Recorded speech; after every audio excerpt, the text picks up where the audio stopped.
Kama nilivyowauliza, kwa nini wanaume wakipata pesa wanapata wanawake 20 kwa mwezi, analala na wanawake 50 au 70, zikiishi hapo ndo anarudi nyumbani mapema. Sasa na wewe ukiona amezipata ameanza hivyo, hapa bado mchote hiyo nyota yako mwishe ka pesa.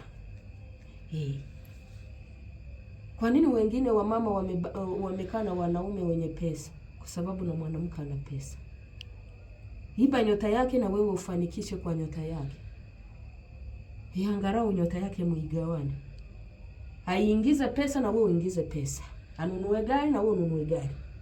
Ajenge nyumba na wewe ujenge yako private. Siku yenye atafanya mwambie haya. Na akiona huku kumbe una backup, ajirudishe mwenyewe. Yes. Lakini hivi vya kusema hauna yeye ndiye anazo, mpenzi, wamama wa nje watakuvuruga. Nyumba hiyo mansion utaiacha unataka utaki. Tumia rubber band. Mchote nyota yako mwigawane. Teach for touch. Mkaeni salama.